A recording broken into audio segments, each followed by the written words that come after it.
अद्यन्तमङ्गलमजात समानभावम्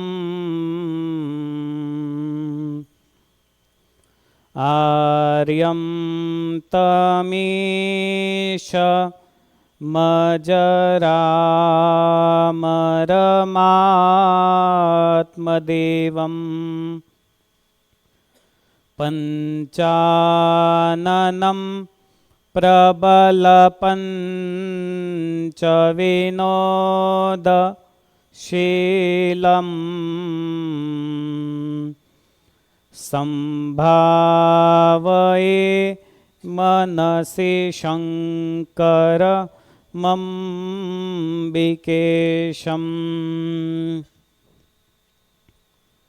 वागर्थाविव सम्पृक्तौ वागर्थः प्रतिपत्तये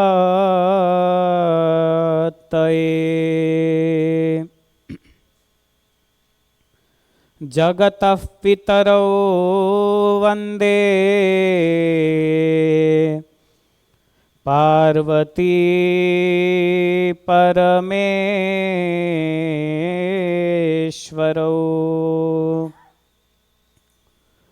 वर्णिवेश रमणीयदर्शनम्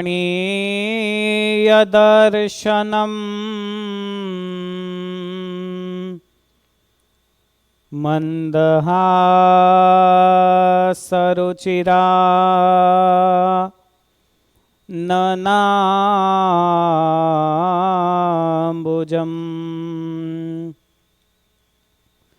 पूजितं सुरनरो तमैर्मुदा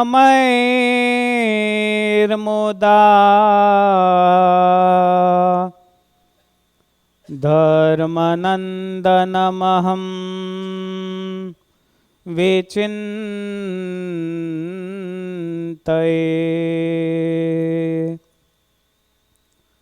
ॐ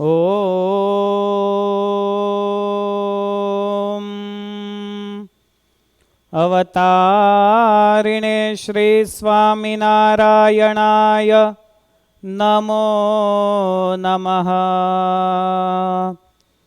ॐ श्री हरिकृष्णाय नमो नमः।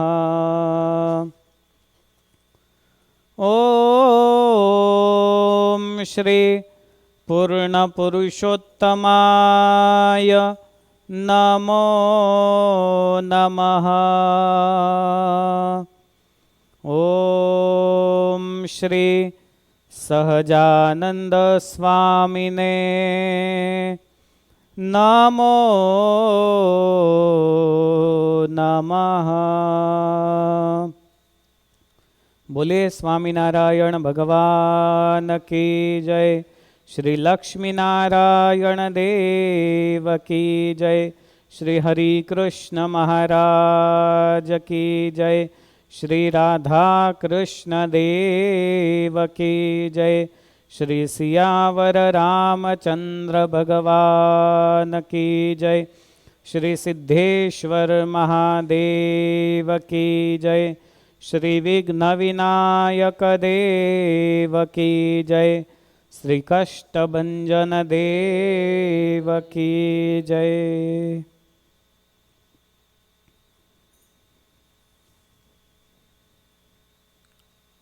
वड़ताल धाम उसकी प्रतिशाखा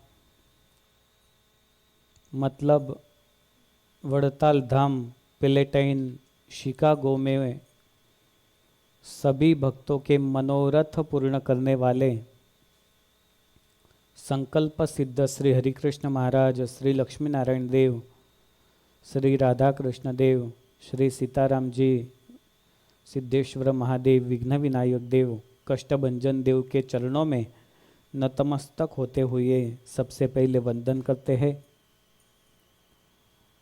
आज की सभा में उपस्थित विद्वान सद्गुरु शास्त्री मुक्त प्रकाश दास जी स्वामी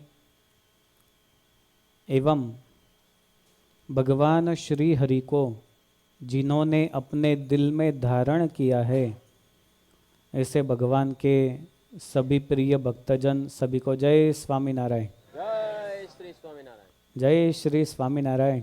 जय श्री स्वामीनारायण। ओम नमः शिवाय। ओम नमः शिवाय। सावन चल रहा है ना, और सावन में तो महादेव जी की महिमा वो बहुत होती है। सावन महीने का ये दूसरा रविवार और वड़ताल धाम पैलेटाइन शिकागो के हरिभक्तों ने तय किया कि इस सावन मास में शिव पुराण कथा का श्रवण करना है। तो इसी शिव पुराण का ये द्वितीय सत्र, चलो उसमें प्रवेश करते हैं। मजा आता है ना हिंदी में? नहीं तो ऐसा होता है कि गुजराती भक्तों को हिंदी ज़्यादा सूट नहीं होती है, लेकिन हिंदी भाषा वो अपनी राष्ट्रभाषा भी है भारत की। शिव पुराण कथा में प्रथम सत्र में हमने 2 चरित्रों का श्रवण किया था। एक तो सूत पुराणी और शौनकादिक महर्षि प्रयागराज तीर्थ क्षेत्र में बैठे हैं।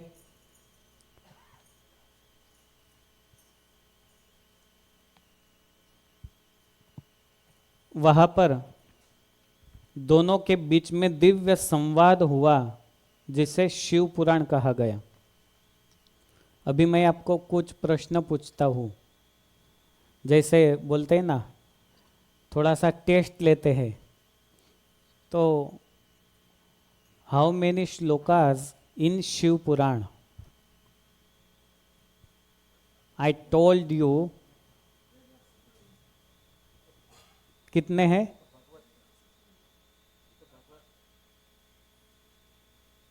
How many shlokas? 1 lakh? 1 lakh shlokas, but now available only 24,000 shlokas. Okay, अभी याद रखना कितने श्लोक है। हमें श्लोक नहीं याद रखने हैं, उसकी संख्या याद रखनी है खाली। श्लोक याद रखने जाएंगे तो पॉसिबल ही नहीं है। शिक्षा पत्र में कितने श्लोक है? 212। और 212 याद है किसी को? मंगलाचरण में कौन सा श्लोक है? वो एक याद होगा तो होगा, किसी को याद होगा, लेकिन हो ये 24,000 श्लोक भगवान वेद व्यास जी ने लिखे। शिव पुराण का दूसरा नाम क्या है? वो भी बोला था। वायु पुराण उसका नाम है ओरिजिनली, बट उसको क्या बोलते हैं? शिव पुराण बोलते हैं। जैसे किसी का नाम छगन मगन होता है, लेकिन उसका नाम चिंटू होता है, वो उसका दूसरा नाम होता है। लेकिन वायु पुराण का दूसरा नाम क्या है? शिव पुराण है। उसे शिव पुराण के चरित्रों में हम सुन रहे थे। लास्ट कथा, सती ने अपने शरीर का योगाग्नि के माध्यम से त्याग किया। सती महादेव जी की कौन थी?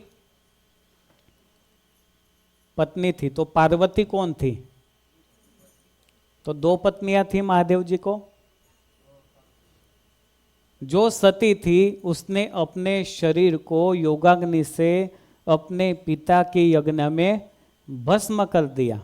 वो चरित्र हम सुन रहे थे। और भस्म करने के पश्चात जब महादेव जी को पता चला कि सती ने तो अपना शरीर का त्याग कर दिया है, महादेव जी ने अपनी जटा से वीरभद्र को उत्पन्न किया और कहा कि जाओ दक्ष के यज्ञ को विध्वंस करो। दक्ष के यज्ञ में आज वीरभद्र और महाकाली दोनों आए और पूरा यज्ञ विध्वंस कर दिया। महादेव जी सती का अपनी प्रिय पत्नी का अर्ध जला हुआ शरीर अपने कांध पे लेके आकाश में चारों ओर परिभ्रमण कर रहे हैं।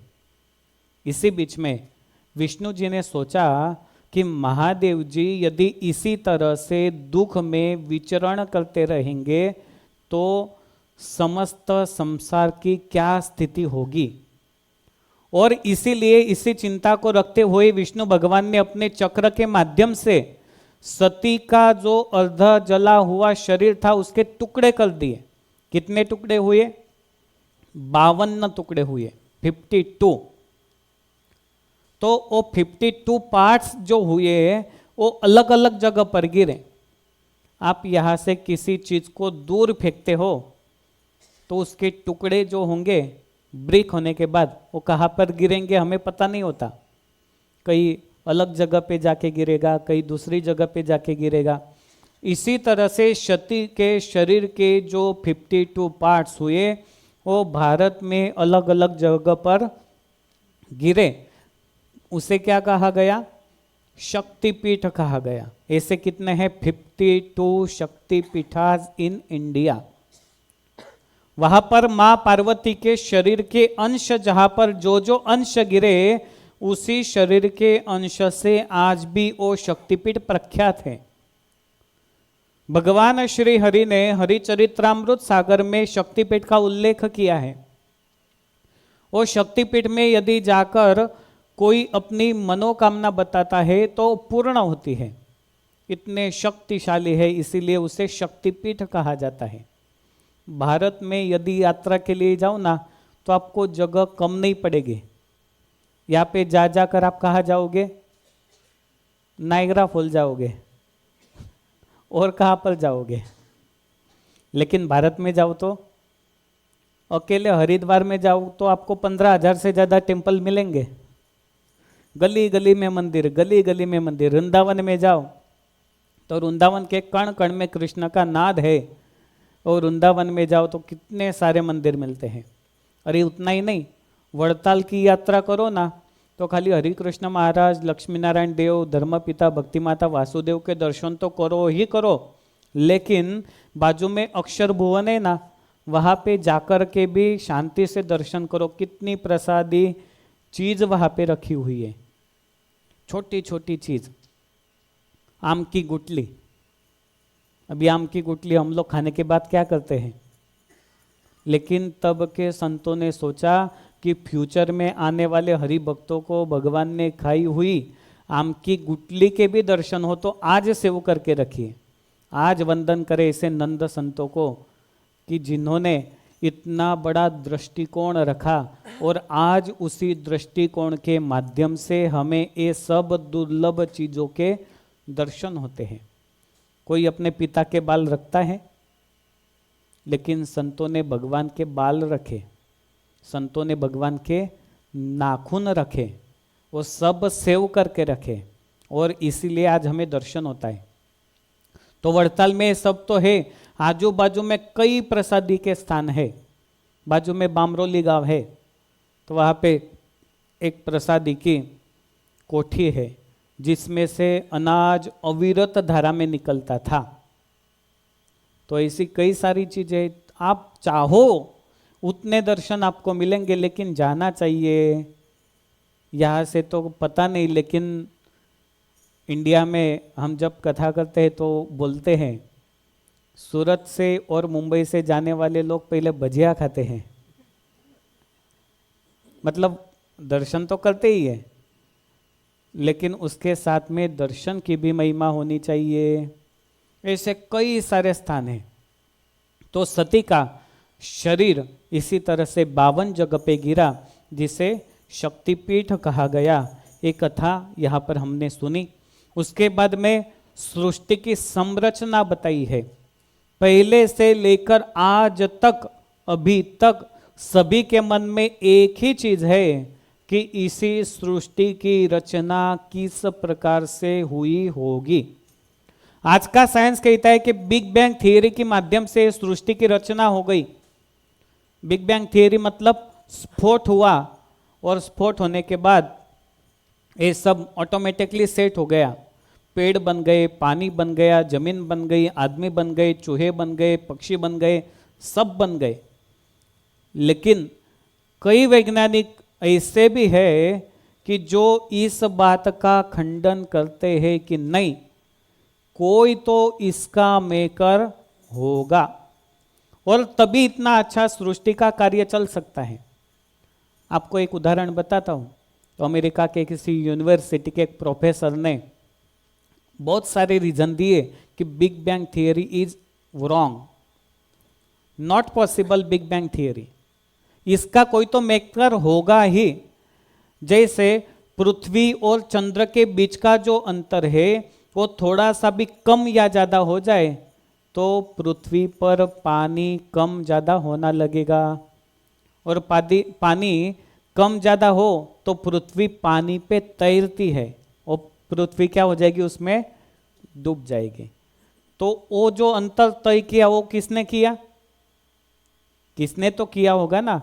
यहाँ से लेकर अपने घर तक जाना है तो 20-22 माइल का अंतर है, ऐसा हम सोचते हैं। तो किसने तय किया? वो हमने गिना, किसी ने गिना, गूगल मैप ने गिना, लेकिन करने वाला तो कोई है ना। इसी तरह से इसी सृष्टि को बनाने वाला तो कोई होगा ना।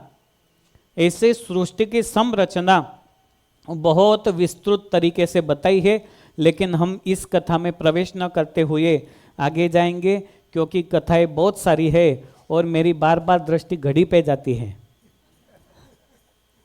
क्योंकि वो तो बहुत स्पीड से भागती रहती है, हमारे पास टाइम भी कम होता है। प्रलय किसे कहते हैं? प्रलय मतलब सब ग्रह, सब नक्षत्र, तारा, पृथ्वी, पानी, वो सब एक रस में लीन हो जाते हैं और सब रस तान मात्रा होते हुए सब भगवान में लीन हो जाते हैं, उसे कहते हैं प्रलय। कोई भी चीज हो, आप कोई भी चीज ले लो अपने हाथ में, लेकिन ये सब चीजों को तोड़ो तोड़ो तोड़ो तोड़ो, लास्ट में क्या बचेगा? एक क्वांटम बचेगा। वो क्वांटम को हम देख नहीं सकते। बहुत सारे क्वांटम जब इकट्ठे होते हैं तब एक चीज बनती है। आपके घर में आप आटा गूंथते हो रोटी का आटा, वो साइड गूंथते कि आप लोगों को भी आता है? नहीं आता है किसी को आता है। तो आटा कितना छोटा छोटा होता है, उसमें कितने बारीक बारीक बारीक बारीक बारीक क्वांटम होते हैं। वो सबको इकट्ठा करो तो कितना एक गोला बन जाता है, बाद में उसकी रोटियां बनती हैं। आप सोचो कि एक दाना लेकर के मैं रोटी बनाऊं तो बनेगी? बहुत सारे इकट्ठा होंगे तब उसकी रोटी बन पाएगी। इसी तरह से हर चीज का एंड क्या है? क्वांटम है। लेकिन क्वांटम में भी शक्ति किसकी है? भगवान की है। सद्गुरु गोपालानंद स्वामी, उन्होंने दशोपनिषद का भाष्य किया, उसमें लिखा है अणोरणीयान महतो महीयान। ये भगवान का स्वरूप कैसा है? तो अणु से भी सूक्ष्म है और महत से भी महत है। हम देख नहीं सकते बड़ी चीज को, इतना बड़ा भगवान का स्वरूप है। और एकदम छोटा सा क्वांटम जिसे परमाणु कहते हैं, वो भी भगवान का स्वरूप है, उसमें भी भगवान रहते हैं। छोटी सी छोटी चीज में भी भगवान का यदि आविर्भाव है और बड़ी से बड़ी चीज में भी यदि भगवान का आविर्भाव है, वेद कहते हैं यस्य पृथ्वी शरीरम, के समग्र जगत ये भगवान का शरीर है। इसमें सब जो कुछ दिखता है वो सब भगवान के शरीर में है। तो इसे सृष्टि की रचना, उसके बाद में सब अणुमय होकर के सब भगवान में लीन हो जाता है। सृष्टि का नाश कभी भी होता नहीं, लेकिन उसके लिए शास्त्रों में एक शब्द का प्रयोग करते हैं, लय होना। ये जो लय होना है ना, वो भगवान में लय होता है और भगवान में से ही पुनः बाहर निकलता है। तुलसीदास जी ने रामचरितमानस में कहा है, बिनु पद चलए सुनाई बिनु काना, कर बिनु कर्म करई विधि नाना। संपूर्ण सृष्टि का अंत और भगवान में लय होता है और भगवान में से ही सृष्टि का प्रारंभ होता है। तो प्रलय की बातें यहाँ पर बताई। प्रलय 4 प्रकार के होते हैं। एक तो नित्य प्रलय, निमित्त प्रलय, प्राकृत प्रलय और आत्यंतिक प्रलय। आपने भी कदाचित सुना होगा 3-4 साल पहले पूरी दुनिया में एक मैसेज वायरल हुआ था कि दुनिया का प्रलय होने वाला है। सुना था? और बहुत सारे ने तो अपनी प्रॉपर्टी भी बेच दी थी। ऐसे न्यूज़ में भी आया था कि उसने वो कर दिया, उसने पूरा लाइफ जी लिया क्योंकि प्रलय होने वाला है। भाई ऐसे वैसे प्रलय नहीं होता, वो तो जब भगवान ने जहाँ पे जो सेट किया है ना वही होता है। आदमी का कराया किराया कुछ भी होता नहीं। ये प्रलय की सिस्टम भगवान ने बनाई। जिस तरह बीज से अंकुर एवं अंकुर से पुनः बीज, यदि जमीन में गेहूं बोते हो तो उसमें कितने गेहूं आएंगे? कितने आएंगे? अरे देखे गेहूं, गेहूं का पेड़ देखा है? पेड़ होता है कि पौधा होता है गेहूं का? पौधा। उसमें आप एक गेहूं के दाने को जमीन में बो दो तो उसमें से 4-5 आते हैं या 10-12 आते हैं। उसमें से एक एक लेकर फिर से बो दो तो ज्यादा आएंगे। जिस तरह से एक बीज में से अनेक अंकुर, अंकुर में से पुनः बीज, इसी तरह से भगवत कृपा से भक्ति एवं भक्ति से भगवत कृपा भी मिलती है, ऐसा सिद्धांत बताया। उसके बाद में ब्रह्मा जी ने सभी जीवों को महादेव जी की प्राप्ति के हेतु 1000 यज्ञ करने पृथ्वी पर भेजा है, ये कथा बताई। और साध्य और साधन का ज्ञान प्राप्त हो पाएगा, ऐसा भी एक सिद्धांत बताया है। साध्य, सुनिए, इस शब्द का मतलब सुनना और समझना बहुत जरूरी होता है। अभी आप सब यहाँ पर बैठे हो, आप सब कौन हो? साधक हो।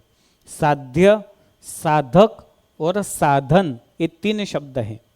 साध्य मतलब हम जो प्राप्त करना चाहते हैं, जिसे प्राप्त करना चाहते हैं उसे साध्य कहते हैं। साधक मतलब जो प्राप्त करना चाहता है वो साधक होता है। और साध्य और साधक को ज्वाइन करने वाली कड़ी कौन सी होती है?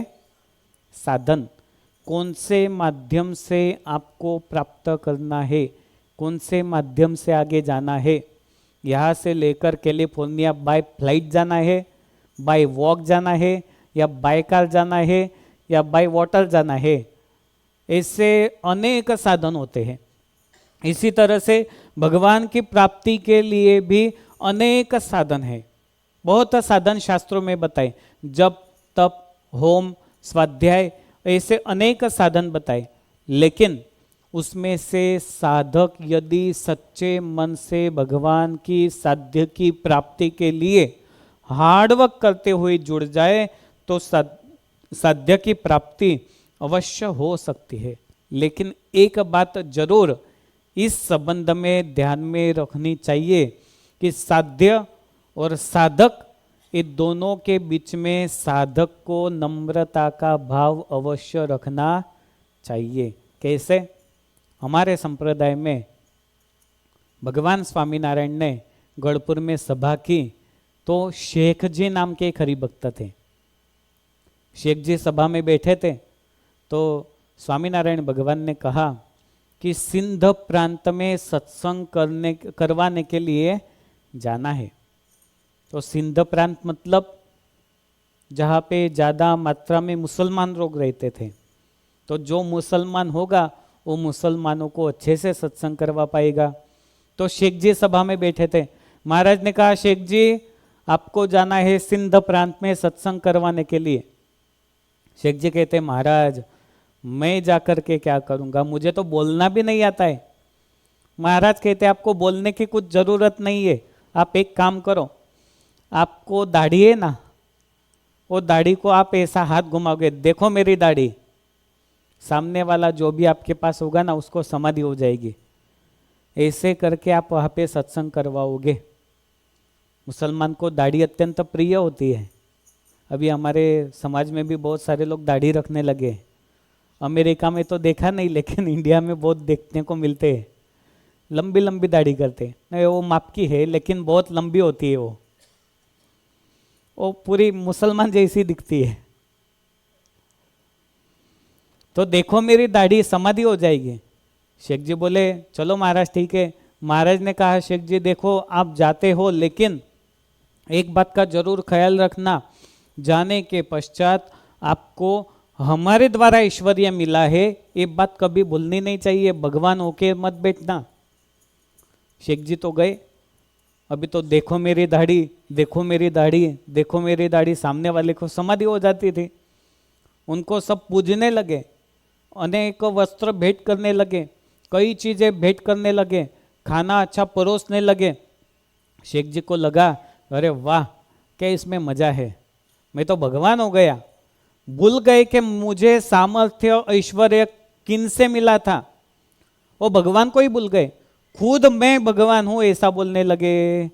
जब भगवान स्वामीनारायण के पास यह समाचार पहुंचे तो भगवान स्वामीनारायण ने उनका ऐश्वर्य पुनः से खींच लिया।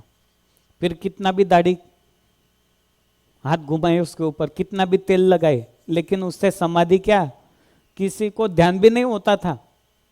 सामर्थ्य जो है किससे होता है, भगवान से मिलता है। साध्य और साधक के बीच की कड़ी ये होती है, हमें जो कुछ मिला है वो भगवान से मिला है। आज अमेरिका में आप सब बैठे हो, आपको एक बात दिल में अवश्य रखनी चाहिए कि हम कहाँ पर भारत में छोटे से गांव में थे, आज अमेरिका में आए, बड़ा सा बंगला हो गया, बड़ा सा बिजनेस हो गया। वो सब किन की वजह से है, भगवान की कृपा की वजह से है। आज हम यहाँ पर बैठे हैं, आज हमें सुख मिल रहा है, वो किन की वजह से है, संकल्प सिद्ध श्री हरिकृष्ण महाराज की वजह से है, लक्ष्मी नारायण देव की वजह से है, वड़ताल धाम की वजह से है, और संतों के मार्गदर्शन की वजह से है। ये भाव यदि जीवन से निकल जाता है वो आदमी कृतज्ञ नहीं कहलाता है। ये भाव कभी भूलना नहीं चाहिए। जो कुछ दिया है वो भगवान ने दिया है, भगवान की कृपा से मिला है। कई लोग कहते हैं अरे हम तो अपनी मेहनत से कमाते हो और खाते हैं। अरे तू तेरी मेहनत से कमाएगा, पैसा तेरे पास बहुत होगा, लेकिन यदि भगवान ने खेत में अनाज नहीं पकाया तो और डॉलर का टुकड़ा करके फिर उसको फ्राई करके खा जाना, चलेगा ना? उसमें भी $100 का टेस्ट तो बड़ा अच्छा आएगा। ऐसा आता है कभी? भगवान की कृपा से ही सब मिलता है। इसके बाद में सनत कुमारों को व्यास जी ने यह कथा सुनाई, यह बताया। व्यास मुनि का आश्रम सरस्वती नदी के तट पर है और बद्रीनाथ में सरस्वती नदी का जहाँ से प्रारंभ होता है शम्याप्रास नाम का आश्रम है, वहाँ पर यह कथा का भी अध्ययन उन्होंने करवाया था। 28 कलियुग हुए आज तक। 28 कलियुग में 28 व्यास जी हुए। हर कलियुग के व्यास जी अलग अलग है। ऐसे तो बहुत सारे पुराणों में बताए, कई कई पुरुष जो होते हैं ना वो हर कलियुग में प्रकट होते हैं। उसमें 28वें कलियुग के 28 व्यास जी उनके नाम लिखे हैं, लेकिन समय कम होने के बाद हम आगे जाते हैं। 28वें जो व्यास जी है उनका नाम क्या है, कृष्ण द्वैपायन जी है। शौनकादिक मुनियों ने सूत जी से प्रश्न पूछा है, वीरमात्रे तु सर्वत्रे पूज्यन्ते देवता गणाः लिंगे वेरे च सर्वत्र कथम संपूज्यते शिवः। ये शौनकादिक मुनियों को जो प्रश्न हुआ ना वो आपको भी होना चाहिए।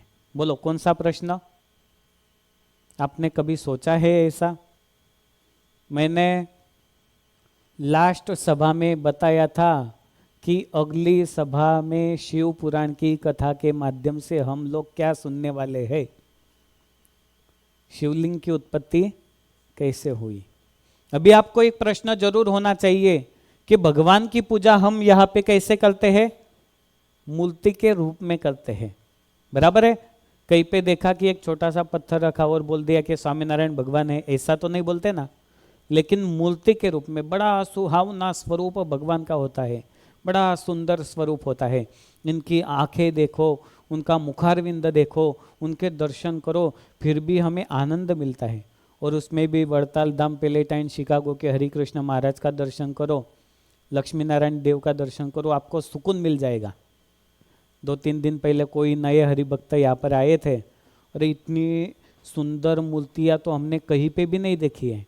इतना सुंदर स्वरूप पैलेटाइन में भक्तों को मिला है। आपको आनंद नहीं हुआ?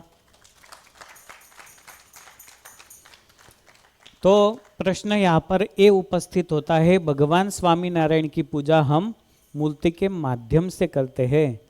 तो प्रश्न यहाँ पर ये है कि शिव जी की पूजा मूर्ति में भी होती है और लिंग में भी होती है, तो क्यों ऐसा होता है? लिंग में भी होती है ना शिवलिंग, यहाँ पे शिवलिंग है देखो, वो भी है, वहाँ पर भी है। तो लिंग में भी होती है और मूर्ति में भी होती है। वहाँ पर तो लिंग भी है और मूर्तियाँ भी है। तो फिर ऐसा क्यों होता है, दोनों जगह पे क्यों होती है? और शिवलिंग की उत्पत्ति कैसे हुई, वो कथा अभी समाधान करते हैं। सूत जी कहते हैं कि ऋषिवर, आपका प्रश्न और जिज्ञासा वृत्ति से पूछा गया है। कई बार कोई लोग प्रश्न तो पूछते हैं, लेकिन किस लिए पूछते हैं? सामने वाले को पता है कि नहीं, ये जानने के लिए पूछते हैं। दूसरी बात ये होती है, वो प्रश्न का कोई मीनिंग ही नहीं होता है, कोई सवाल ही नहीं होता। जैसा कि मुर्गी पहले आई कि अंडा पहले आया। और भारत में तो एक बहुत निकला था बीच में कि बाहुबली ने कटप्पा को क्यों मारा। अभी ये प्रश्न के कोई समाधान नहीं होते, लेकिन प्रश्न कैसा होना चाहिए जिससे हमें कोई नॉलेज मिले, उसे ही प्रश्न कहते हैं। सूत जी ने कहा, शिवैको ब्रह्म रूपत्वात् निष्कलः परिकीर्तितः रूपित्वात् सकलस्तद्वत् तस्मात् सकल निष्कलः निष्कलत्वात् निराकारं लिंगम तस्य समागतम। अर्थात शिव जी वो ब्रह्मरूप होने के कारण निष्कल भी है और रूपवान होने के कारण सकल भी है। निराकार और साकार ये दोनों भी स्वरूप देवों के देव महादेव के हैं। और निराकार होने के कारण उनकी पूजा लिंग के रूप के माध्यम से होती है, और साकार होने के कारण महादेव जी की पूजा वो शरीर के रूप में, मूर्ति के रूप में भी होती है। और उसमें भी स्वामीनारायण भगवान के भक्त अतिशय भाग्यशाली क्यों है? क्योंकि भगवान स्वामीनारायण ने जूनागढ़ की धरती में, गिरनार की गोद में एक ऐसा अनूठा मंदिर दिया कि जहाँ पे सिद्धेश्वर महादेव की स्थापना की। आज उनको दिन में से 5 बार उनकी पूजा होती है, आरती होती है, 2 टाइम भोग लगता है। ऐसा स्वरूपवान, सामर्थ्यवान सिद्धेश्वर महादेव का स्वरूप जूनागढ़ में आज भगवान स्वामीनारायण ने दिया। नमन करते हैं सिद्धेश्वर महादेव को। तो शिव जी की लिंग, शिवलिंग बोलते हैं, उसकी उत्पत्ति कैसे हुई? 2 चीजें हमारे, ये कौन बजा रहा है? ये शिवलिंग की उत्पत्ति कैसे हुई? तो वो भी बताया है। सूत जी कहते हैं, पुरा कदाचिद योगिन विष्णुर्विषधरासनः सुश्वापपरया भूत्वा स्वानुगैरपि संवृतः। सूत जी कहते हैं, हे योगींद्र, किसी समय शेषशाही विष्णु भगवान एक बार लक्ष्मी जी के साथ क्षीर सागर में शयन कर रहे थे। भगवान विष्णु का धाम कौन सा है? क्षीर सागर। वहां पे वो शयन कर रहे थे। उसी समय वहां पे ब्रह्मा जी का आगमन हुआ। वो ब्रह्मा जी आए और देखा कि विष्णु भगवान वहां पे शेष शैया में आराम से सो रहे थे और उनकी चरण चंपी वो माँ लक्ष्मी जी कर रही थी। ब्रह्मा जी ने देखा विष्णु जी को, विष्णु जी भी देखा ब्रह्मा जी को। अभी दोनों की आंखें एक साथ मिली, दोनों ने देखा।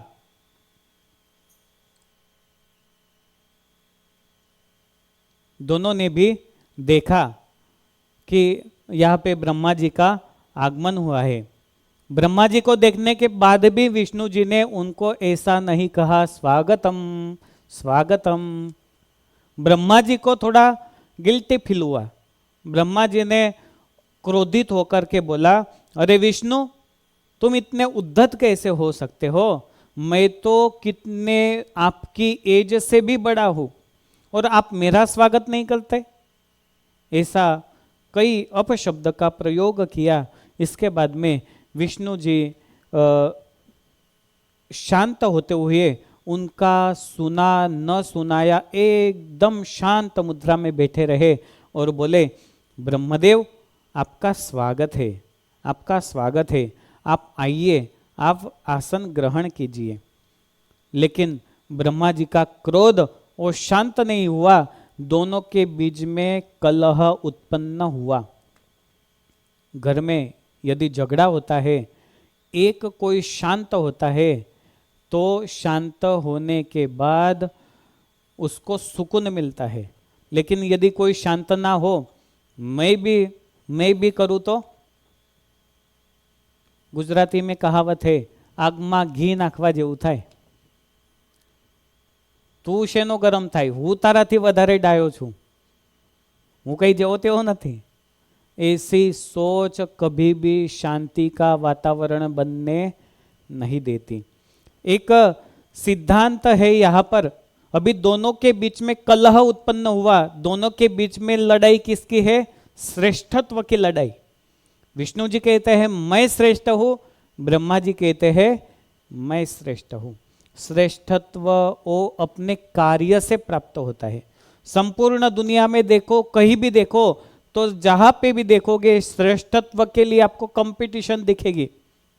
लेकिन श्रेष्ठत्व ऐसे नहीं मिलता। श्रेष्ठत्व हार्ड वर्क से मिलता है। ज्यादातर लोग दूसरों की राय लेकर ही उस पे डिपेंडेड रहते हैं कि मैं श्रेष्ठ हूं। श्रेष्ठत्व खुद के दिल से होना चाहिए कि मैं श्रेष्ठ हूं, मुझे जो मिला है वो श्रेष्ठ है, वही सुकून देता है। अन्यथा इस कंपटीशन के जमाने में श्रेष्ठत्व कभी भी आदमी को सुख नहीं लेने देता, विनाश की ओर लेके जाता है। आज पूरे विश्व में देखो, युद्ध की परिस्थिति निर्माण हुई है। न करे नारायण तीसरा विश्व युद्ध हो, लेकिन उसकी कगार पे आज विश्व ने रख दिया है। वो बोलता है कि मैं श्रेष्ठ हूं, दूसरा देश बोलता है मैं भी समर्थ हूं। खुद की जेब में कुछ भी नहीं, लेकिन दूसरों से लेकर भी युद्ध करना है। ये श्रेष्ठत्व विनाश की ओर लेके जाता है। और एक ही बात, श्रेष्ठत्व यदि दिल में होता है तो ही सुकून मिलता है, अन्यथा नहीं मिलता। पूर्णत्व हमारे दिल में होना चाहिए। श्रेष्ठत्व की लड़ाई में जो खुद को श्रेष्ठ समझता है वो कभी भी किसी की कृपा या किसी का आदर या किसी का सम्मान वो पा नहीं सकता। जैसे हमारे संप्रदाय में अलैया खाचर का उदाहरण दिया जाता है। महाराज ने सभा में पूछा कि मुक्तानंद स्वामी को पूछा कि संप्रदाय में सबसे श्रेष्ठ हरिभक्त कौन? अलैया खाचर तो झिंझावदर गांव के राजा थे, किंग ऑफ झिंझावदर। उनको लगा कि मैंने शादी नहीं की, मैंने ब्रह्मचर्य व्रत का पालन किया है, तो मुक्तानंद स्वामी मेरा ही नाम बोलेंगे। लेकिन मुक्तानंद स्वामी ने किन का नाम लिया? दादा खाचर का नाम लिया कि तो सबसे श्रेष्ठ हरिभक्त है। महाराज ने फिर से पूछा कि दूसरे नंबर पे किसका नंबर आता है? अलैया खाचर को लगा अभी तो मेरे अलावा कोई है ही नहीं। मुक्तानंद स्वामी बोले, महाराज मेरे मन से यदि दूसरा नंबर किसी को दिया जाए तो पर्वत भाई को दिया जाए। अभी तो अलैया खाचर को बहुत बुरा लगा कि मैं नहीं दिखता हूं, मैं भी बैठा हूं, मैंने भी किया है। महाराज ने फिर से पूछा तीसरा नंबर किसको देना चाहिए? मुक्तानंद स्वामी बोले, महाराज तीसरा नंबर तो झीणा भाई दरबार को देना चाहिए। और अलैया खाचर का क्रोध वो उत्पन्न हो गया, अपने म्यान में से तलवार निकाली और मुक्तानंद स्वामी की ओर दौड़े। अरे मुक्तानंद, मैं नहीं दिखता तुमको? भगवान स्वामीनारायण कहते, अरे अलैया खाचर शांत हो जाओ, शांत हो जाओ। अलैया खाचर बैठ गए। महाराज कहते हैं, मुक्तानंद स्वामी अलैया खाचर को भी देखो ना। अलैया खाचर आप तो श्रेष्ठ हो ही, आप श्रेष्ठत्व के कैटेगरी में आपका नाम नहीं, लेकिन आप श्रेष्ठ हो। थोड़ी देर तक शांत किया, उसके बाद में घेला नदी में स्नान करने के लिए गए। स्नान करते हुए महाराज ने बोला कि चलो सभी को स्नान करने के लिए जाना है। महाराज कहते हैं, रुको रुको, पहले कौन जाएगा? अलैया खाचर जाएंगे। अलैया खाचर जैसे पानी में जा रहे थे, महाराज ने उनकी लुंगी खींच ली। अभी पानी में गए तो कैसे गए होंगे? महाराज कहते हैं, अलैया खाचर बाहर ऐसे ही निकलो और गुरुदेव मुक्तानंद स्वामी की क्षमा याचना करो, तभी आपको ये वस्त्र मिलेगा और तभी हम आपको माफ करेंगे। अरे जो मुक्तानंद स्वामी जिनको हम गुरु मानते हैं, जो संत हमारे लिए संप्रदाय का प्रचार प्रसार करते हैं, चारों ओर घूमते हैं, सभी की गालियां सुनते हैं, उसी संत का तुम अपमान करते हो मेरे सामने। मैं सब कुछ सहन कर सकता हूं, लेकिन मेरे संत का अपमान मैं सहन नहीं कर सकता। कोई भी हो संत, उसका अपमान हमारे जीवन में कभी भी होना नहीं चाहिए। आप भले अमेरिका में हो, लेकिन रूल तो आपको भी लगता है, सबको लगता है। संत होना कोई साधारण बात नहीं होती। आप में से किसी को आना हो तो बोलो, आना है। भगवान की जिन्होंने शरणागति स्वीकारी, भगवान के जो होकर रहे, उन्हें क्या कहते हैं? संत कहते हैं। ऐसे भगवान के कृपा पात्र संत होते हैं, चाहे कोई भी हो। यदि सम्मान न दे सको तो कुछ नहीं, लेकिन अपमान करने का किसी को भी हक नहीं। महाराज कहते हैं, पहले मुक्तानंद स्वामी की क्षमा याचना करो, फिर हम आपको वस्त्र देंगे। अलैया खाचर वहां से ऐसे ही चले गए। संप्रदाय के शास्त्रों में लिखा गया कि महाराज धाम में गए तब तक अलैया खाचर महाराज के पास भी आए नहीं। आए थे जब महाराज धाम में जाने वाले थे, तब महाराज को किसी ने, पार्षद ने कहा कि अलैया खाचर आए। महाराज ने तब भी कहा कि पूछो उनको, मुक्तानंद स्वामी की माफी मांगी उन्होंने? और अलैया खाचर वहां से फिर से निकल गए। मैं नहीं माफी मांगूंगा, मैं क्यों माफी मांगू? और महाराज धाम में चले गए। उसके बाद में अलैया खाचर को बहुत पछतावा हुआ। कितना त्याग था उनका, अलैया खाचर का। अलैया खाचर की नहीं, हमारी खुद की भी स्टोरी होती है ऐसी। कितना त्याग था, पूरा घर का त्याग कर दिया था। महाराज के साथ में ही रहते थे, महाराज के साथ रहने के लिए शादी भी नहीं की थी, ब्रह्मचर्य व्रत का पालन कर रहे थे, फिर भी एक छोटी सी चीज माफी मांगने के लिए तैयार नहीं हुए और अपना सारा जीवन व्यर्थ कर दिया। तो श्रेष्ठत्व की इस होड़ में आज भगवान विष्णु और ब्रह्मा जी, ये दोनों का युद्ध हो रहा है। बड़े पैमाने पे उनका युद्ध होने लगा। चारों ओर अनेक अस्त्रों का प्रयोग करने लगे। भगवान विष्णु ने माहेश्वर अस्त्र का प्रयोग किया, ब्रह्मा जी ने पाशुपतास्त्र का प्रयोग किया। ये दोनों भी ऐसे अस्त्र है कि जब दोनों भी इकट्ठा होते हैं तो वहां पे बड़ी एनर्जी क्रिएट होती है। ये जो आज क्वांटम बॉम्ब दिखते हैं ना, परमाणु बॉम्ब, इसका उल्लेख भी वेदों में किया गया है। प्रचंड शक्ति, 2013 में हिग्स बोजोन गॉड पार्टिकल नाम की एक थियरी वो साइंटिस्टों ने रिसर्च की थी। छोटे से क्वांटम में इतनी शक्ति रहती है कि सारी चीज़ों को तोड़ने के लिए उसमें समर्थता रहती है। ये जो अस्त्र शस्त्र थे वो कोई सामान्य नहीं थे, ये मंत्र के प्रयोग से किए जाने वाले थे। और आज के जो परमाणु बॉम्ब हमें दिखते हैं, इनका उल्लेख भी हमें वेदों में मिलता है। शक्ति, आज दोनों अस्त्र इकट्ठा हुए और वहां पे प्रचंड अग्नि वो प्रकट हुई, चारों ओर धरती कंपन करने लगी, शांत बहता हुआ पानी वो उबलने लगा, गर्म होने लगा, चारों ओर हाहाकार हो गया, सब भयभीत होने लगे। अब क्या करे, अब क्या करे? ऐसी सिचुएशन में आज सभी देवताओं और सभी लोग जब कंपित हो रहे थे, भयभीत हो रहे थे, तब सबने सोचा कि चलो देवों के देव महादेव के पास जाते हैं और उनके पास स्तुति करते हैं। इति देवा भयं कृत्वा विचिन्वन्तः शिवक्षयम् जग्मु कैलासशिखरम् यत्रास्ते चंद्रशेखरः।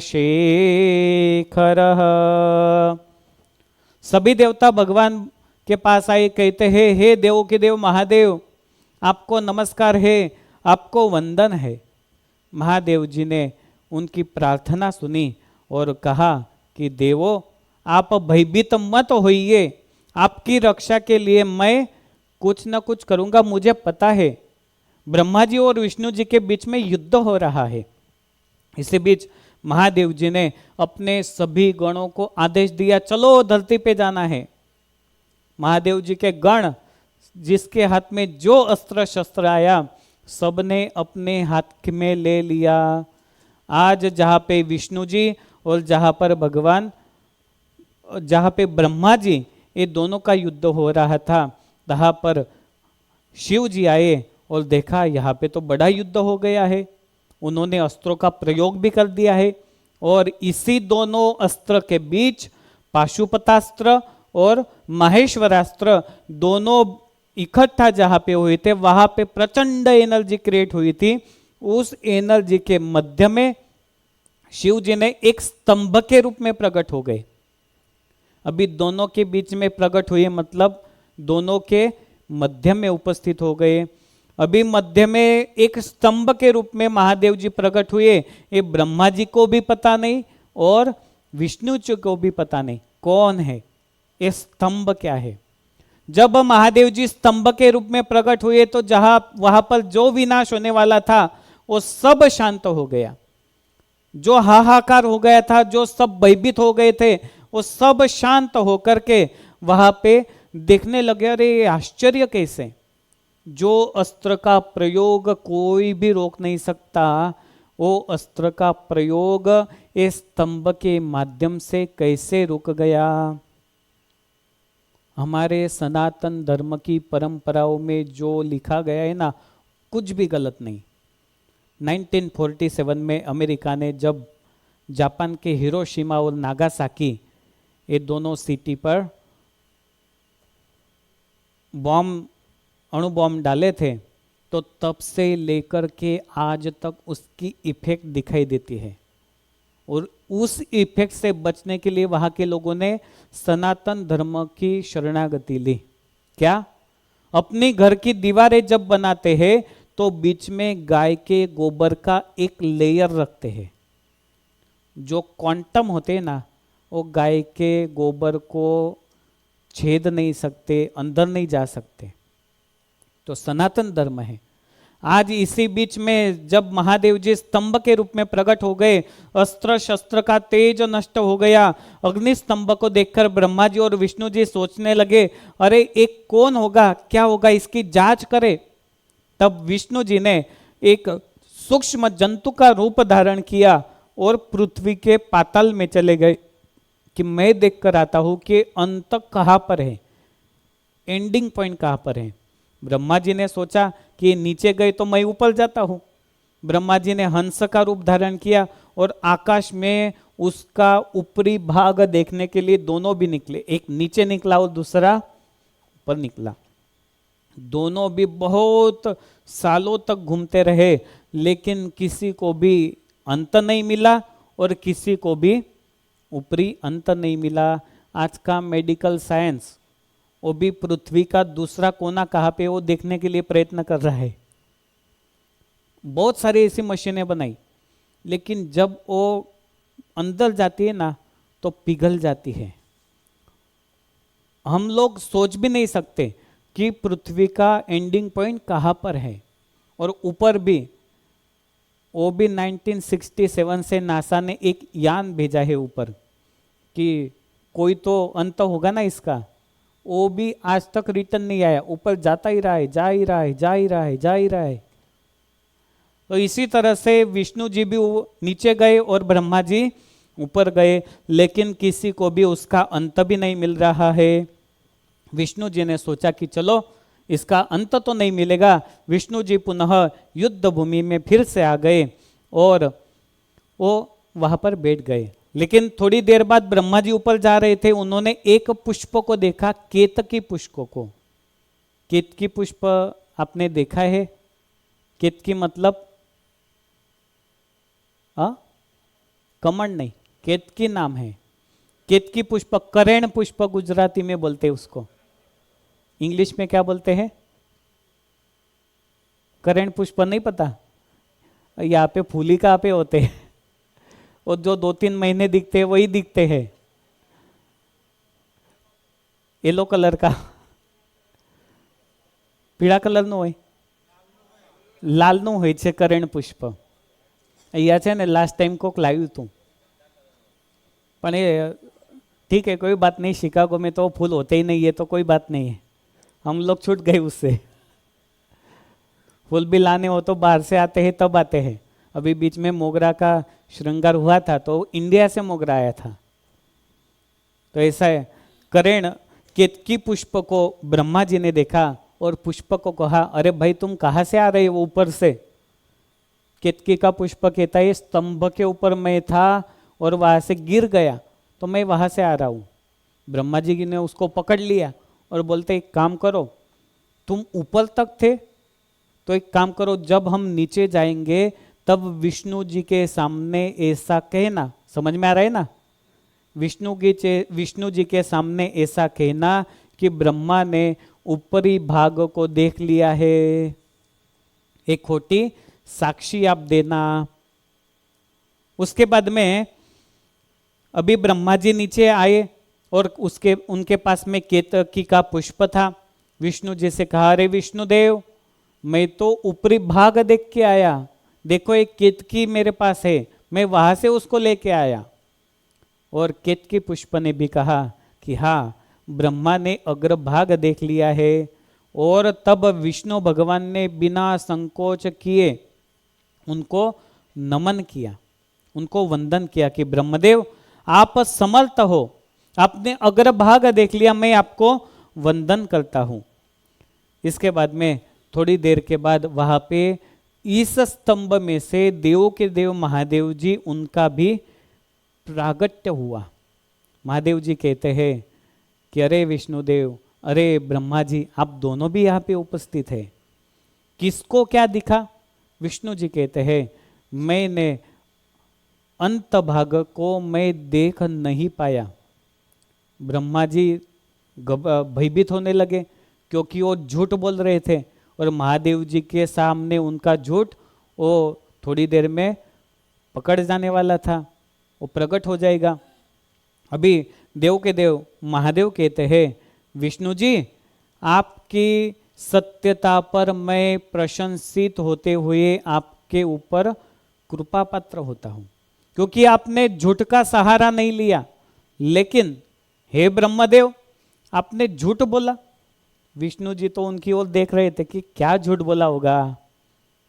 अभी देव के देव महादेव कहते हैं कि ब्रह्मदेव आपने अग्रिम भाग देखा नहीं, फिर भी आप गलत कह रहे हैं, आप झूठ कह रहे हैं, झूठ बोलते हो। और महादेव जी ने अपनी भ्रकुटी में से काल भैरव को उत्पन्न किया। ये महादेव जी का जो पहला गण है वो कौन है? काल भैरव। काल भैरव की उत्पत्ति हुई, उन्होंने ब्रह्मा जी के 5 सिर थे, उसमें से एक सिर को काट दिया। ब्रह्मा जी क्षमा याचना करने लगे, मुझे माफ कर दो, माफ कर दो। शिव जी ने उनको शाप दिया, हताह देवकं कितवम विधिम विगत कंधरम ब्रह्मस्त्वम अर्हणाकांक्षी शठेशत्वं समास्थितः नासस्ते सत्कृतिर्लोके भूयास्थानोत्सवादिकम्। हे ब्रह्मदेव, तुमने कपट किया है, इसलिए मैं तुम्हें शाप देता हूं कि विश्व में तुम सदा ही अवंदनीय बने रहोगे। तुम्हारे मंदिर कहीं पे भी बनेंगे नहीं, तुम्हें कोई पूजेगा नहीं।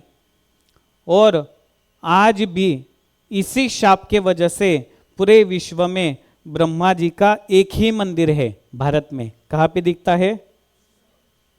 पुष्कर में है। तो ऐसे ब्रह्मा जी अवंदनीय हो गए। यह कथा हमें सिद्धांत बताती है कि दुनिया में जो भी कपट करता है उसे कभी भी सम्मान की प्राप्ति नहीं हो सकती। पांडवों के साथ कौरवों ने कई बार कपट किया, लाक्षागृह में जलाने का प्रयास किया। लाक्षागृह मतलब एक ऐसा बड़ा महल निर्माण करवाया कि जो प्रदीप्त अग्नियों से भरा हुआ था, उसको जलाए तो तुरंत जल जाए। जैसे हमारे शिकागो का घर रहता है ना, वैसे लकड़ी से बना हुआ, उसमें कुछ भी फायर हो जाए तो तुरंत जल जाता है। उसी तरह से लाक्षागृह का निर्माण करवाया। पांडवों को पता नहीं, लेकिन जिनके साथ भगवान हो उनका बाल बाका कौन करेगा? भगवान श्री कृष्ण के माध्यम से आज पांडवों को पता चल गया और लाक्षागृह में से भी वो बच गए। तो कपट करने वाला, उसका फल उसको जरूर न जरूर एक दिन अवश्य मिलता है। शकुनी चाहे कितना भी कपटी हो, चाहे उसके पास से वो उनकी इच्छा से पढ़ते हो, लेकिन शकुनी की अंतिमावस्था कैसी थी? बहुत दुखद थी। कपट करना सहज है, कपट करना कभी किसी को आनंददायक लगता है, लेकिन वो कपट का बुरा फल जिंदगी में अवश्य एक बार जरूर कोई न कोई रूप से मिलता है। और इसीलिए कभी भी कपट बने उतना किसी के साथ कम करना। कपट तो समझ में आता है ना? कपट मतलब, ये नीचे बैठे हुए बोलो, कपट मतलब क्या? चीटिंग। वो चीटिंग नहीं करना चाहिए, नहीं तो उसका फल कभी न कभी बुरा तो मिलता ही है। ब्रह्मा जी का दुनिया में इसीलिए एक ही मंदिर है, बाकी कहाँ पर भी उनका मंदिर नहीं।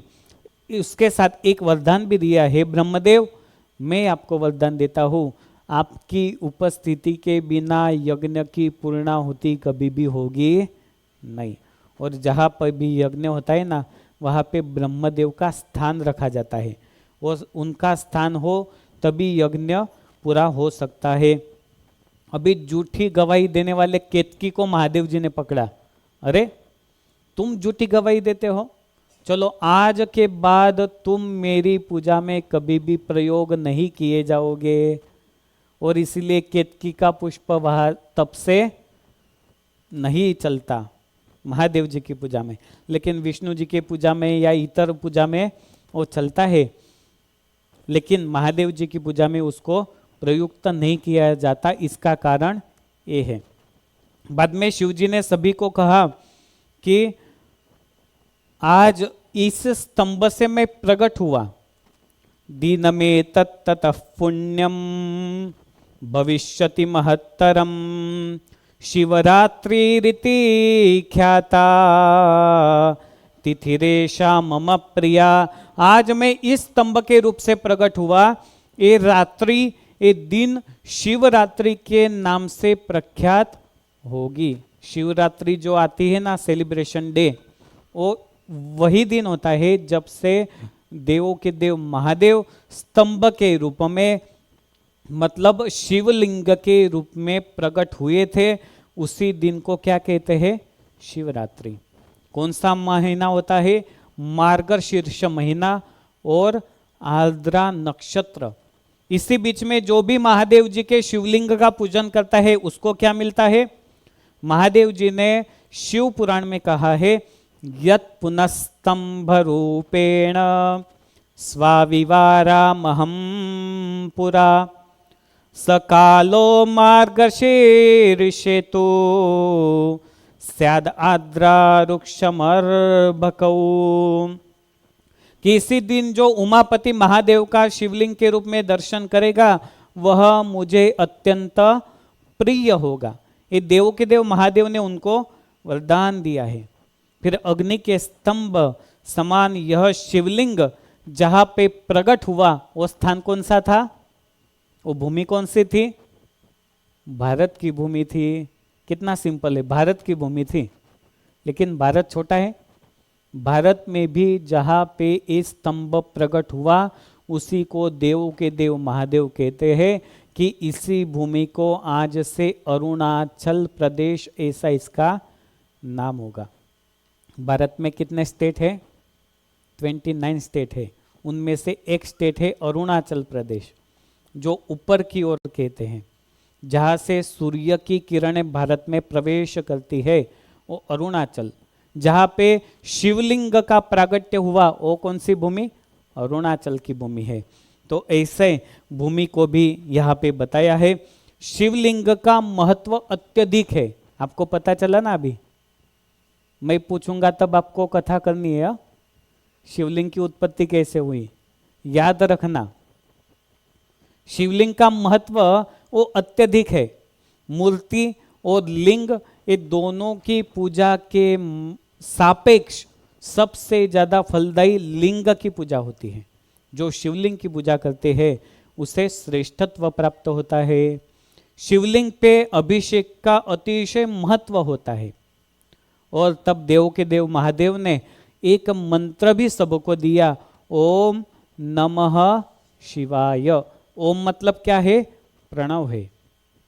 ये ओम की उत्पत्ति भी शिव पुराण कहता है कि वहां से हुई, महादेव जी के माध्यम से हुई। महादेव जी के उत्तर मुख से अ, ओम में कितने अक्षर आते हैं? अ, उ, म, बाद में नाद। ये 3 अक्षर तो है, लेकिन सूक्ष्म रूप से नाद भी रहता है और एक अनुनासिक रहता है। 5। चलो ओम बोलो तो। ओम।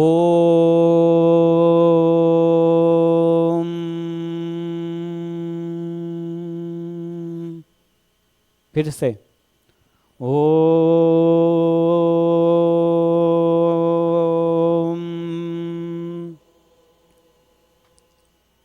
अ, उ, म और नाद और अनुनासिक, ऐसे 5 चीजें इसमें होती हैं। तो ये महादेव जी ने उत्पन्न किए। प्रणव धनुष्यरो ह्यात्मा ब्रह्मतल लक्ष्यम उच्यते अप्रमत्तेन वेद्यव्यम प्रणवत तन्मयो भवेत्। मुंडकोपनिषद में कहा गया कि प्रणव को क्या करना है? धनुहु मतलब धनुष्य बनाना है। उसमें बाण कौन सा रखना है? तो आत्मा का बाण रखना है। लक्ष्य क्या रखना है? तो भगवान को रखना है। जब प्रणव रूपी धनुष्य पे आत्मा रूपी बाण को लगाएंगे तब भगवान को लक्ष्य करते हुए भगवान के पास पहुंच सकते हैं। मतलब ओम ये सबसे बलशाली मंत्र है। आप कितने भी स्ट्रेस में हो, एक प्रयोग आपको बताता हूं, कितने भी स्ट्रेस में हो, लेकिन यदि आप ओम बोलते हो ना 3 या 4 बार, तो आपका स्ट्रेस वहां से दूर हो जाएगा। आपको कोई विचार ही नहीं आएगा। इतना बलशाली ये ओम का मंत्र है। तो शिवलिंग जहाँ पे रखा जाता है वहाँ पे ये मंत्र का प्रयोग ज़्यादातर करते हैं, ओम नमः शिवाय। अभी प्रश्न आता है कि शिवलिंग जहाँ पे रखा जाता है वो स्थान कैसा होना चाहिए, शिवलिंग का आकार कैसे होना चाहिए। अभी थोड़ी स्पीड में जाएंगे। तो शिवलिंग का आकार ज़्यादातर हमने कैसे देखा है? गोलाकार देखा है, अभी यहाँ पे रखने का बाकी है, लेकिन वहाँ पे रखेंगे अभी थोड़ी देर में। तो ज़्यादातर कैसे होता है, गोलाकार होता है। केदारनाथ में कौन कौन गए? केदारनाथ में शिवलिंग कैसा है? आरो कैसा शिवलिंग है? हाँ, राउंड शेप में है कि और कौन से शेप में है? चलो તમારામાંથી કોઈ ट्रायंगल, ट्रायंगल से? हाँ, ट्रायंगल ही है केदारनाथ का। देखो ये केदारनाथ का शिवलिंग है, ट्रायंगल है। तो कई जगह पे ऐसा शिवलिंग देखने को मिलता है। तो प्रश्न होता है कि शिवलिंग का आकार कैसे होना चाहिए? तो गोलाकार होना चाहिए, चौकोर होना चाहिए, त्रिकोण होना चाहिए, फिर उत्तर की ओर थोड़ा सा गोल और लंबा होना चाहिए, जिसे खटवांग कहते हैं। उसके बाद में ऐसे जो आकार के शिवलिंग होते हैं वो फलदायी होते हैं। उसके बाद में शिवलिंग कितना बड़ा होना चाहिए? आप कहीं पे जाओ भारत में, साउथ इंडिया में एक तीर्थ क्षेत्र है तांजोवरम, ये इतना बड़ा शिवलिंग है कि आप देखते रह जाओगे। तो शिवलिंग का आकार कितना बड़ा होना चाहिए? शिवलिंग का आकार जो शिवलिंग का बनाने वाला है, या शिवलिंग का पूजक है, या शिवलिंग का कर्ता है, उसकी 12 अंगुली जितना होना चाहिए। 12 अंगुली मतलब ये कितनी हुई? 1 2 3 4 और 5। एक 5, उसके ऊपर दूसरी 5 और उसके ऊपर 2। इतना बड़ा शिवलिंग होना, इससे बड़ा हो तो चलेगा, लेकिन इससे बड़ा हो तो चलेगा, लेकिन इससे छोटा होना नहीं चाहिए। यदि कोई शास्त्र मान्य करते हैं यदि घर में स्थापित करना हो तो 1 उंगली जितना भी शिवलिंग बना सकते हैं, लेकिन इससे छोटा नहीं है। 1 उंगली जितना जो शिवलिंग मुको त्या एक उंगली जितना भी होना चाहिए। तो इतना बड़ा शिवलिंग और 12 उंगली जितना शिवलिंग, ये शिवलिंग का माप होता है। शिवलिंग किस चीज़ों से बनाया जाए? तो मिट्टी, आटा, गाय के गोबर का, कनेर पुष्प, फल, गुड़, मक्खन इत्यादि का बनता है। अभी शिवलिंग के प्रकार यहाँ पे बताए, प्रतिष्ठित शिवलिंग, चल शिवलिंग, बिंदु शिवलिंग। बिंदु मतलब किसी चीज में जो शिवलिंग रहता है, यंत्र में बिंदु रूप से रहने वाला शिवलिंग। किसी यहाँ पे देखो, किसी के घर में जो ना इतना छोटा सा यंत्र रहता है, उसमें छोटा सा शिवलिंग रहता है, इसे क्या कहते हैं? बिंदु शिवलिंग कहते हैं। उसके बाद में पाषाण का शिवलिंग आता है, मतलब जो पत्थर से बनाया जाता है। जो ये है ना, ये पत्थर का शिवलिंग है, ये तो फाइबर का है। अमेरिका वाले जैसे हो गए ना, इसी तरह से। फिर स्फटिक का शिवलिंग आता है। स्फटिक का मतलब रत्न का शिवलिंग। किसी ने स्फटिक के शिवलिंग के दर्शन किए हैं? कभी रामेश्वरम की तीर्थ यात्रा करने जाओ ना, तो सोते मत रहना।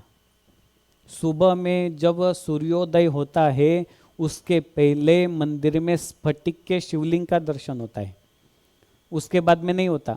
जब सूर्य की किरणें पड़ जाती है तब स्फटिक शिवलिंग दिखता नहीं, लेकिन उसके पहले यदि आप दर्शन के लिए जाओ तो आपको स्फटिक के शिवलिंग का दर्शन होगा। वो ओरिजिनल स्फटिक वहाँ पे है। इसके बाद में सुगंधी शिवलिंग मतलब अष्टगंध से बनाया जाता है। पुष्पाकार शिवलिंग पुष्पों से बनाया जाता है। पारद शिवलिंग मतलब पारा से बनाया जाता है। पारो आवे ने, पारो गुजराती में पारो कहवाय, तो पारा शिवलिंग कहते हैं। और चलित शिवलिंग मतलब कहीं पे भी हम उस शिवलिंग को ले जा सकते हैं, घर में रख सकते हैं, किसी के पास ले जा सकते हैं, जैसे कि ये शिवलिंग है, वो शिवलिंग है। ये चल शिवलिंग होते हैं, चलित शिवलिंग होते हैं। अभी शिव जी की पूजा वो कौन सी पद्धति से करनी चाहिए? तो राजोपचार पद्धति से, षोडशोपचार, पंचोपचार, एकोपचार, जलोपचार, भस्मोपचार, मृत्तिकोपचार और मानसोपचार से करनी चाहिए। पूरी दुनिया में यदि सबसे ज़्यादा किसी की पूजा और भक्ति होती हो तो कौन है? महादेव जी। महादेव जी की पूरी दुनिया उनको पूजती है। चाहे विश्व के किसी भी कोने में चले जाओ, लेकिन महादेव जी का शिवलिंग आपको जरूर दिखेगा। बहुत सारे फॉरेनर लोग जो यहाँ के हैं ना, वो भी महादेव जी की पूजा करते हैं, महादेव जी के भक्त होते हैं। तो ऐसे शिवलिंग की उत्पत्ति की कथा हमने सुनी। अब नेक्स्ट सत्र में शिवलिंग का साइंटिफिक रीजन और शिवलिंग पे जल का अभिषेक, दूध का अभिषेक क्यों किया जाता है, वो कथा को हम नेक्स्ट संडे सुनेंगे। अभी यहाँ पे शिवलिंग स्थापित किया हुआ है आज की कथा के यजमान, और उसके बाद में शिव पुराण की कथा के जो भी यजमान है उनको मैं यहाँ पे बुलाऊंगा। हिंडोला के यजमान जो है वो सब आएंगे, और यहाँ पे अलग अलग दाल रखी हुई है, उनसे आज महादेव जी का अभिषेक होगा। जैसे मूंग दाल है, फिर अरहर दाल है, ऐसे दालों से महादेव जी का अभिषेक करना अत्यंत फलदायी होता है। शिव पुराण में बताया गया है कि ऐसे अभिषेक करने से, ऐसे अभिषेक के दर्शन करने से भी जीवन में सब कुछ प्राप्त हो सकता है। और हमारा तो एक ही प्रयास रहता है, वड़ताल धाम और यहाँ पे संत रहते हैं, उनका एक ही प्रयास हमेशा है कि मंदिर में आने वाले हर भक्त का जीवन सुखमय हो, उनको सभी प्रकार से सुख मिले, ऐसी हम संतों की एक कामना रहती है। और आप सबको सुख मिले, इसलिए आपके परिवार को सबको सुख मिले, इसलिए यहाँ पे आज अभिषेक करना है। तो आज के शिव पुराण के कथा के यजमान उमाबेन सुभाषभाई पटेल साधी परिवार, अल्पाबेन अने धर्मभाई पटेल परिवार, एवं आज के हिंडोला के यजमान, उनको भी आहूत करूँगा, यहाँ पे आएंगे। वैसे शिव पुराण कथा के यजमान में सभी बहुत सारे जुड़े हैं, लेकिन उनके नाम आगे आगे आते रहेंगे। तो मैं सुभाष भाई, छोटे सुभाष भाई और बड़े सुभाष भाई, उनके साथ में शांतिलाल कांताबेन पटेल, दीप्ति पटेल, हंसाबेन रमेश भाई पटेल, इनके परिवार में से भी कोई है तो यहाँ पर आएंगे। और अभी अभिषेक का प्रारंभ 5-10 मिनट के लिए होगा, तब तक हमारे तपन भाई यहाँ पे भजन या महादेव जी की धुन करेंगे।